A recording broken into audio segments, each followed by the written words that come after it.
సర్వశక్తి కలిగిన దేవుని నామమునకు మహిమ ఘనత ప్రభావములు కలుగునుగాక. వీక్షిస్తున్న మీ అందరికీ కూడా మన ప్రభువైన యేసుక్రీస్తు నామములో శుభాభివందనాలు తెలియజేస్తున్నాను. ఈరోజు మన దేవుని వాగ్దానం యోబు గ్రంథము 37వ అధ్యాయం 5వ వచనం. మనము గ్రహింపలేని గొప్ప కార్యములు ఆయన చేయును. ప్రియమైన దేవుని బిడ్డలారా, మన దేవునికున్న నామములలో ఆశ్చర్యకరుడు అనే పేరు కలిగినటువంటి వాడు, బలవంతుడైన దేవుడు అనే నామం కలిగినటువంటి వాడు. అయితే ఇక్కడ భక్తుడు రాస్తున్న మాట ఏమిటంటే, ఆయన అనేకమైనటువంటి గూఢమైనటువంటి సంగతులను మనకు తెలియచేస్తాడు అంటాడు. ఈ మాట రాస్తున్న భక్తుడు ఎవరంటే యోబు. అతడికి ఉన్న సమస్తము పోయిన తర్వాత, అతడన్నీ కోల్పోయిన తర్వాత, కుటుంబ సభ్యులను, ఆస్తిని, ఆరోగ్యాన్ని అన్నీ పోయిన తర్వాత అతడు అంటున్న మాట ఏమిటంటే, దేవుడు నాకు గూఢమైన సంగతులను తెలియచేస్తున్నాడు అంటాడు. అంటే తన విశ్వాసం ఎలాంటిదంటే, నా దేవుడు అన్యాయస్తుడు కాదు. ఈ హఠాత్ పరిమాణంగా జరిగినటువంటి ఈ పరిస్థితులు నన్ను కలవరపరచవు. దీని వెనుక ఏదో ఒక గొప్ప మర్మం దేవుడు దాచిపెట్టాడు అని అతడు గ్రహించాడు. బైబిల్ కూడా అదే సెలవిస్తుంది.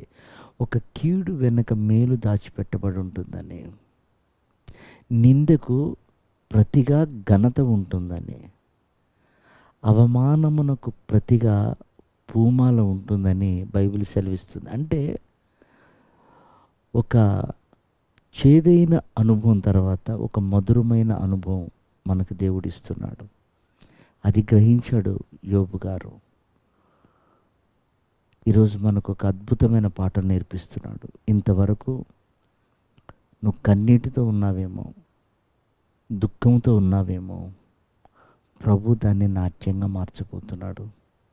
ప్రియదేవుని బిడ్డలారా, ఒంటరి అని, ఆదరణ లేదు అని, సహాయం అందట్లేదని ఇంతవరకు నువ్వు ఉన్నావేమో, ఈరోజు దేవుడు వాగ్దానం చేస్తున్నాడు. శక్యము కాని సహాయం నీకు దొరుకుతుంది. అలాగే నీవు ఒంటరి అనుకున్న నీకు వేల మంది మిత్రులు, ఆప్తులు నీకు దేవుడు అనుగ్రహించబోతున్నాడు.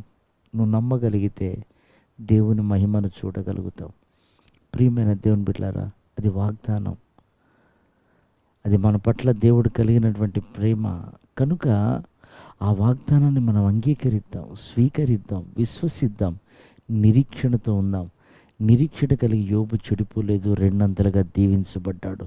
ఆ గూఢమైన అనుభవం తనకు నేర్పించిన పాఠం ఏమిటంటే, రెండంతల దీవెన. రేపు అదే దీవెన మనము పొందుకోబోతున్నాం. అట్టి కృప ప్రభు మనందరికీ అనుగ్రహించి ఆయన రాకడకు సిద్ధపరచునుగాక. ఆమేన్.